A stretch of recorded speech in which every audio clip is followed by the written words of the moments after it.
Herzlich willkommen, liebe Leute, für eine neue Emission, der Blick auf Europa hier von Straßburg.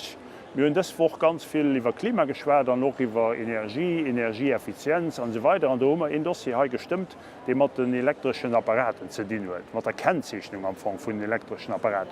Und bei mir hier im Plateau habe ich meinen Kollegen, den deutschen Kollegen, den Herbert Reul, hier als Chef in der deutschen Delegation. Und hier hat den Dossier, vielen Dank, Herbert, dass du mitgemacht hast. Und du hast dieses Dossier für uns, was verantwortlich dafür, hast das begleitet und hast von der EVP die einzelnen Änderungsanträge mit eingebracht. Ja. Du kennst das Dossier und wirst unseren Zuschauern jetzt ein bisschen sagen, wo die Änderungen sind, wo die Schwerpunkte sind und ja, was wir erreicht haben im Sinne der Verbraucher vor allem. Also das Problem war, dass wir bei einigen Geräten mittlerweile bei A+++ so viele Geräte hatten, dass es B, C, D und so gar nicht mehr gab. Und das wurde unübersichtlich. Und bei Geräten, die energieeffizienter waren, hatten wir gar nichts mehr. Wir hätten viertes oder fünftes Kreuz machen müssen. Ja. Und um diese Unübersichtlichkeit zu lösen, haben wir gesagt, wir müssen wieder zurück zu A bis G.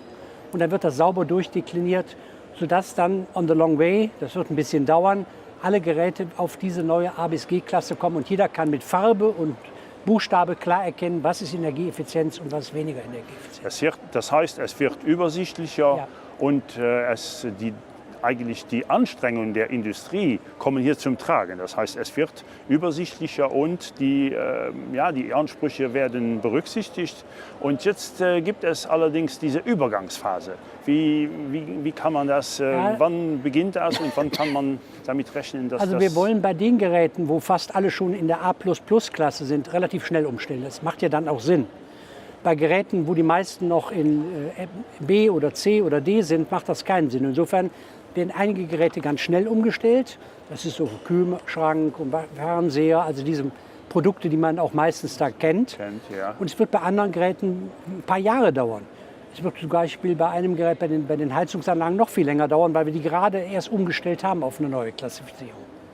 Das heißt, wir bügeln hier eigentlich auch ein bisschen, ich will nicht sagen Fehler, aber die Entwicklung hat das mit sich gebracht, dass wir hier nachholen müssen, einen gewissen Nachholbedarf haben. Ja, wir sind schneller gewesen, oder die Industrie ist schneller gewesen, als wir mit unseren Auszeichnungen. Ja. Und jetzt muss das ein bisschen flexibler werden. Wir wollen nachholen, aber wir wollen natürlich auch weitere Erfolge der Industrie, Verbesserungen auch erreichen. Auch umgekehrt müssen wir aufpassen, dass es nicht so bürokratisch wird und so aufwendig wird, dass die Leute, die Händler in den Läden, da jeden Tag neue Etiketten draufkleben müssen. Das wäre ja auch ein Wahnsinn. Ja. Glaubst du, dass hier eigentlich beide Parteien, sage ich mal, die Verbraucher und die Industrie zufrieden sind und zufriedengestellt wurden? Naja, wir haben es versucht, möglichst beide einigermaßen zu berücksichtigen. Das klappt nicht immer. Aber wir müssen ja auch hier im Parlament Mehrheiten finden und da muss man auch Kompromisse machen. Also insofern, da wird man sich streiten. Es gibt Punkte, wo wir sehr zufrieden sind und es gibt Punkte, wo wir weniger zufrieden sind. Ich habe deine Pressemitteilung gelesen, ein Kritikpunkt ist diese Datenbank, diese Produktdatenbank. Ja. Das soll ja eigentlich online verfügbar sein, dass man sich informieren kann. Das siehst du etwas kritischer. Wieso? Ja, weil ich nicht verstehe, warum wir die technischen Daten von allen Geräten irgendwo in die Datenbank stellen. Wen interessiert das? Ich glaube nicht, dass ich oder ein normaler Bürger das überhaupt versteht. Also brauchen wir das eigentlich gar nicht. Dafür sind ja die Klassifizierung gemacht worden, um das unübersichtlich zu machen. Die Daten braucht eigentlich nur der als staatliche Behörde die Marktüberwachung macht und prüft, sind die überhaupt richtig gemacht. Ja. Dafür brauchen wir kein Internet. Das könnte ich auch, indem ich denen die Daten zur Verfügung stelle. So hat es bisher geklappt. Na gut, wir haben einen Kompromiss gemacht. Wir haben gesagt, es kommen Daten ins Netz, aber nicht alle und wir trennen das auch ein Stück. Weil ich möchte ja auch nicht, dass die spezifischen technischen Daten von Unternehmen im Netz stehen und so zum Beispiel chinesische Unternehmen oder andere fröhlich reingucken und sagen, können wir ja prima nachmachen, brauchen wir ja keine Spionage mehr zu betreiben. Also ich finde, Datenschutz muss dann auch für alle gelten, nicht nur für Bürger, sondern auch für die Unternehmen. Und da haben wir jetzt einen Weg versucht, der das einigermaßen sichert, dass die technischen Geheimnisse auch wirklich Geheimnisse bleiben. Das ist halt so unsere Arbeitsweise, unsere Vorgehensweise, immer wieder Kompromisse zu finden. Keine faulen Kompromisse, sondern immerzu Kompromisse, die uns ein Stück voranbringen. Aber das ist halt... Ja, manchmal ist man mehr zufrieden, manchmal weniger. Oder bei dem einen Punkt sagt man super und bei dem anderen sagt man naja. Genau. Aber anders geht es nicht, wenn man eine Mehrheit haben will. Und wir haben halt nicht so viele Stimmen in unserer Partei, dass wir das alleine können.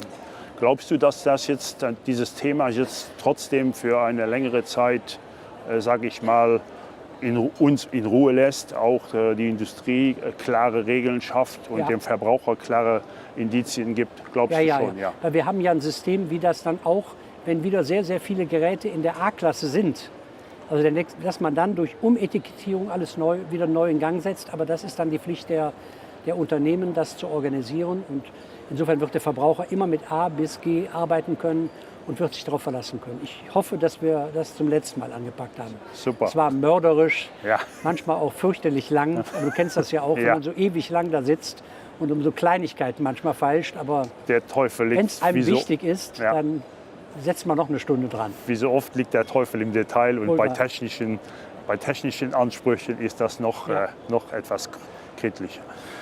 Gut, Herbert, vielen Dank für deine Ausführungen, für deine Explikationen.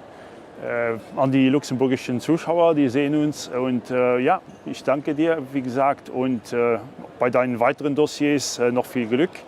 Für euch daheim, liebe Leute, das wäre es von Straßburg für ein paar Erklärungen zu dem Dossier von der Energieeffizienz auf den Haushaltsgeräten.